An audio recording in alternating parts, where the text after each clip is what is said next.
La découverte de la circulation sanguine par William Harvey représente un tournant majeur dans l'histoire de la médecine. Avant ces travaux, la compréhension des flux sanguins dans le corps humain était fondamentalement erronée. Les médecins de l'époque, influencés par les théories d'Hippocrate et de Galien, considéraient le sang comme une substance se renouvelant sans cesse. Ils pensaient que ce fluide vital était produit dans le foie, puis dispersé dans le corps. Cette conception ancienne négligeait le rôle du cœur.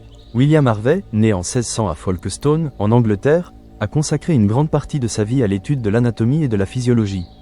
Il a suivi sa formation à Cambridge et à Padoue, où il a été influencé par des penseurs déjà en avance sur leur temps. Les dissections anatomiques qu'il a réalisées lui ont permis d'observer des structures humaines avec un nouvel enthousiasme. C'est au cours de ses recherches que Harvey a commencé à remettre en question les concepts établis.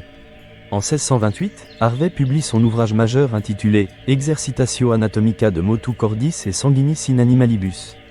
Dans ce texte révolutionnaire, il explique sa théorie sur la circulation sanguine. Harvey ne se contente pas de décrire ce qu'il a observé, il propose une nouvelle vision. Le cœur, comme une pompe, propulse le sang dans tout le corps. Cette circulation est un cycle continu. Le sang, loin d'être produit en surplus, devient un acteur dynamique dans le maintien de la vie. Pour prouver sa théorie, Harvey utilise des expériences. L'une des plus célèbres implique l'observation des valves à l'intérieur des veines. Ces valves, qu'il a mises en évidence, empêchent le sang de refluer. Il démontre ainsi que le sang circule dans une direction précise. Cela contredit directement les idées antérieures. Harvey décrit la circulation dans deux circuits. Le premier va du cœur au poumon, où le sang reçoit de l'oxygène. Le second retourne du cœur vers le reste du corps. Sa méthode expérimentale est une innovation en soi. Au lieu de se reposer sur l'autorité des anciens, Harvey s'appuie sur des observations directes et des preuves physiques. Ses travaux apportent une nouvelle compréhension biologique. Harvey ne cherche pas seulement à décrire la circulation du sang. Il met également en lumière le fonctionnement du cœur en tant que moteur fondamental. Son analyse change la perception de la physiologie humaine. Cependant, l'accueil de sa théorie n'est pas chaleureux. Les médecins de l'époque, rivés à leurs croyances, critiquent Harvey. Ils défendent les idées de Galien avec ferveur. L'impact de ces idées sur la médecine prend du temps à se faire sentir. Malgré l'opposition, la rigueur de ses expériences ne peut être contestée. Les travaux de Harvey ont mené à des avancées significatives dans la médecine. Sa description de la circulation sanguine a ouvert la voie à de nouveaux domaines d'études. Les médecins ont commencé à explorer les maladies cardiovasculaires et à améliorer les connaissances sur la physiologie humaine. Sa découverte a également suscité l'intérêt pour l'anatomie. La dissection des corps devient essentielle pour approfondir la compréhension du corps humain. La mécanisation et l'industrialisation des siècles suivants déposent les bases de nouvelles découvertes médicales.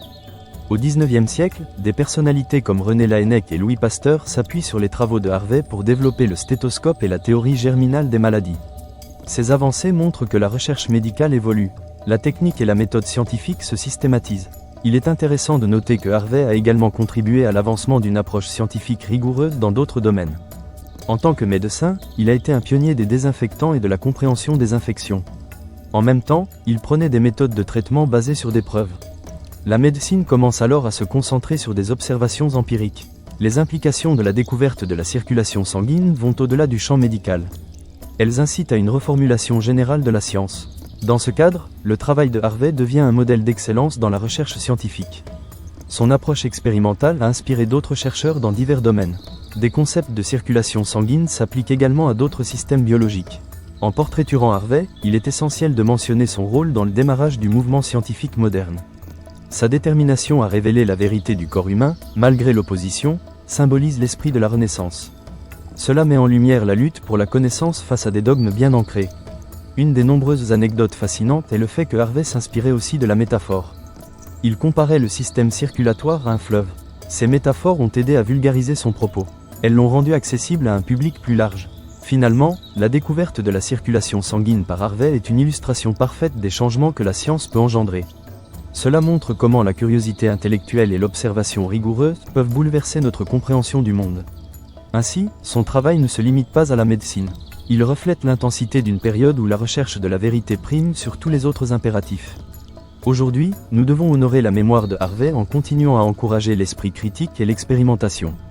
La science progresse grâce à la remise en question des certitudes établies. La découverte de la circulation sanguine par William Harvey ne sera jamais oubliée. Elle reste un des jalons fondamentaux de l'histoire de la médecine.